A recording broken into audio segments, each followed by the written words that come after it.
Hey everyone, welcome back to Corporate Decoder, where we decode the secrets hidden in plain sight, or in this case, a little something about changing the rules of the game. Today we are diving into DI Holding US Inc.'s latest filing. And guess what? Something interesting happened with how they vote on important company matters. So what's the big deal with DI Holding US Inc.? This filing is a current report, which means they are telling us about something important that just happened. Think of it like a company's breaking news alert. DIH Holding US Inc. is a company that deals with common stock and warrants. If you're not familiar with that, common stock is like owning a tiny piece of the company, and warrants are like options to buy that stock later, often at a set price. They are listed on the Nasdaq exchange. You also see references to US dollars and shares, which are pretty standard when talking about company finances. This report is filed with the Securities and Exchange Commission, or SEC, in the United States. The SEC is like the referee for the stock market, making sure companies play fair and tell investors the truth. This particular form, the 8K, is for significant events that investors should know about right away. The really important date here is September 10, 2025. That's when the main event we're talking about today happened. This company is incorporated in Delaware, which is pretty common for US businesses. And there's some information about where their main office is located in Massachusetts, though we won't spend much time on this as it's more of a formality than a story. Also, not super exciting details are phone numbers or addresses. We are here for the juicy bits. Let's talk about what's actually traded there. Class A common stock trades under the ticker symbol DHA on the Nasdaq. And their warrants, which we mentioned earlier, trade under DHAW, also on Nasdaq. Now, DI Holding US Inc. is also identifying as an emerging growth company.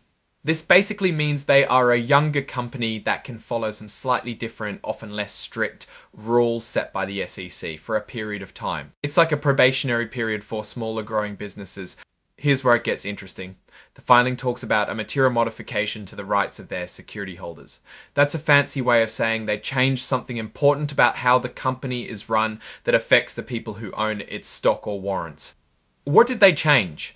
On September 10, 2025, the company's board of directors made a change to their official rules called bylaws. Specifically, they changed what's called the quorum. Think of a quorum like the minimum number of people needed to be present at a meeting for it to be official and for decisions to be made. Before, they needed a majority of all the shares outstanding to be represented at a meeting for it to count. A majority means more than half, but now they only need 1/3 of the shares outstanding. This change might seem small, but it can have a big impact. It means fewer shareholders need to show up or submit their votes for important decisions to be made. This could potentially make it easier for a smaller group of shareholders, or even management, to push through decisions without needing broad consensus from the majority of all shareholders. This change is documented in their amended and restated bylaws, which is basically a revised rulebook for the company. And the filing is signed off by Jason Chen, who is both the Chief Executive Officer and Chairman.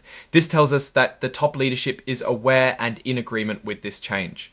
The signing date is September 12, which is just a couple of days after the actual change was approved on September 10. Now, for my take on this move to lower the quorum requirement can be a double-edged sword. On one hand, it can make company meetings more efficient, especially if a lot of shareholders don't typically participate. It can prevent a situation where a meeting can't happen because not enough people showed up. However, it also concentrates power. With a lower quorum, a smaller percentage of total shareholders can make binding decisions for everyone.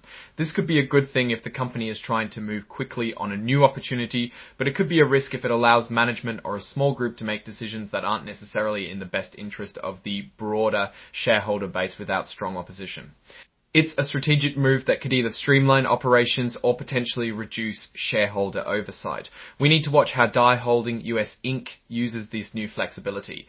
Are they aiming for faster decision making and growth, or is this a way to bypass broader shareholder concerns? Time will tell, but it's definitely something to keep an eye on with DIH. Alright, that's our breakdown of DI Holding US Inc.'s latest filing. What's your take on these changes and what they might mean for the company's future? Let us know your thoughts in the comments below. If you found this analysis helpful, please give it a thumbs up and subscribe for more fearless corporate decoding. And don't forget to join our Discord community linked in the description for more exclusive content and discussions. Thanks for watching, and we'll see you in the next one.